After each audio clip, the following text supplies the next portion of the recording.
Hi everyone! Have you ever wanted to kill two birds with one stone by combining your passion for video games and learning a new language, in this case Brazilian Portuguese? If so, then you have come to the right niche corner of the internet. Welcome to my sub-channel, A Lenda do João.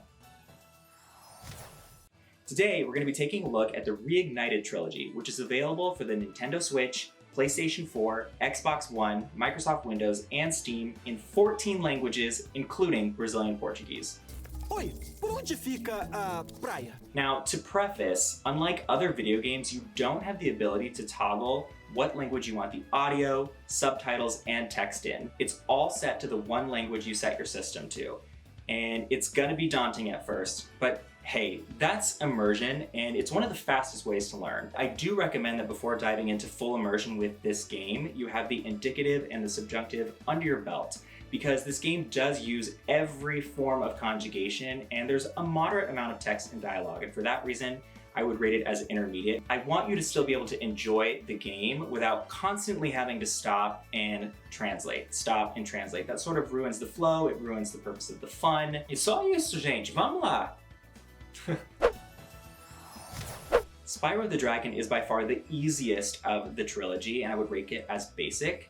The amount of dialogue in this game is limited, so it's in no way overwhelming, and there's nice spacing between gameplay and dialogue, so you really feel like you're learning and gaming at an equilibrium.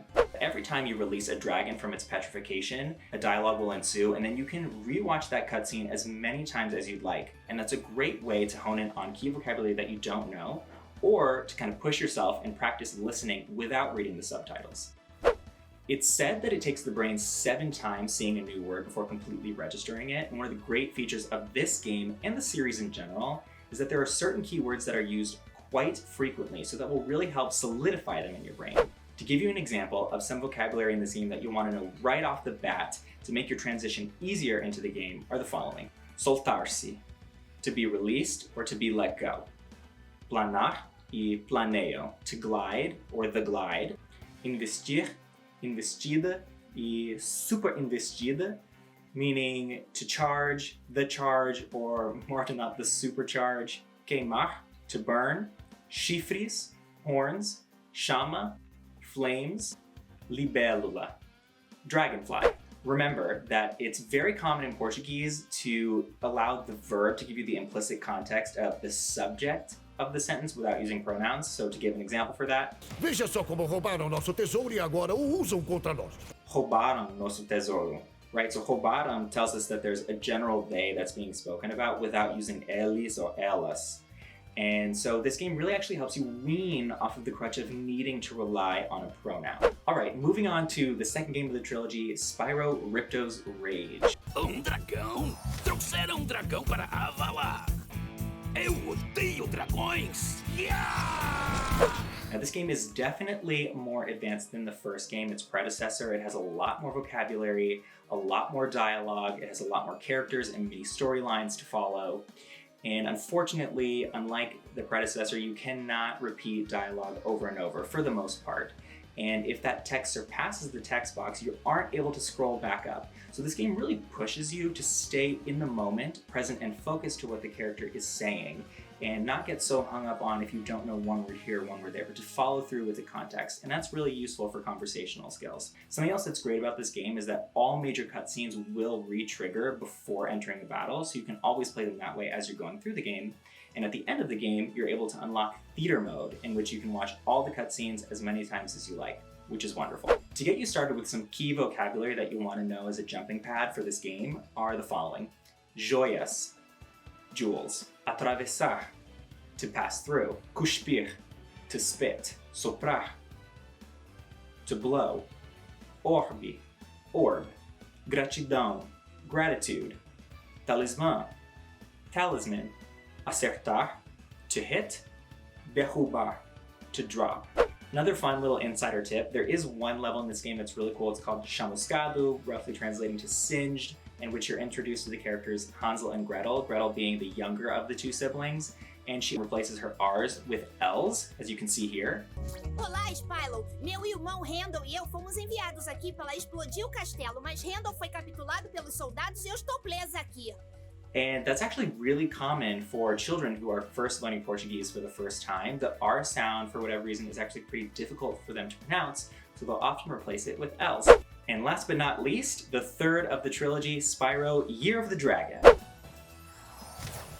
Now, really not much changes linguistically or in terms of gameplay between its predecessor and this one. If you're playing the Reignited series in Brazilian Portuguese back to back to back, the entire series really does rely on a similar bank of vocabulary, so you're going to feel really settled into this world by the time that you get to the third game, and it's going to make that trek that much easier through it. Unfortunately, one of the cons of the third game and the first is that they don't include a theater mode, so you won't be able to watch the scenes over and over again. So the way that I kind of got around that is I just looked them up on YouTube, and I'll place links to the English and Portuguese cutscenes in the bio below. Some jumping pad vocabulary that you're going to want to know before getting into this game: chutar or chutes, to kick, kicks, alcançar, to reach, feiticeira, translating to witch, sorceress, pisar, pisão, to stomp, the stomp, foguete, rocket. Insider tip about this game and the whole series: it is a bit formal in its translation at times. For example, it's pretty uncommon to hear something like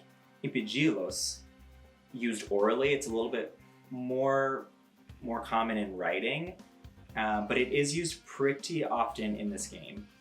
And also, this game will typically tend to use the imperative or the command form orally as well. Again, that's often more seen in writing. So in this example with Nestor, listen to how he conjugates the form achar. Primeiro, ache os dragões. É só o que eu digo. Ache. Yeah. Typically more common would be to hear acha, simply, the regular way that you would conjugate that form. So just keep those things in mind as you're playing through the game. Don't take them too seriously to heart, especially if you're trying to focus on just common everyday Portuguese use. The voiceover work in this game is actually really well done for the most part, especially with the main characters. Sometimes the other non-essential side characters, it feels like they're sort of rushing through the dialogue, as you can see here. Ótimo! O fortalecedor de voo está ativo e você pode reiniciar nossas lâmpadas de joias. Acenda todas as lâmpadas rápido e a maior se acenderá.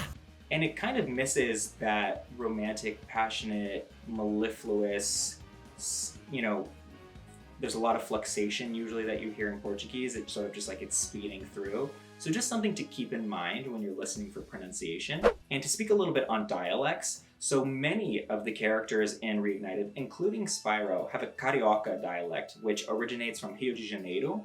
And so one of the most famous aspects of that dialect is that the S sound is usually replaced with a sh sound. So let's take a look at the way that Ripto says festa in this clip. Ora, ora! Alguém esqueceu de me convidar para a festa! Festa, right? Festa.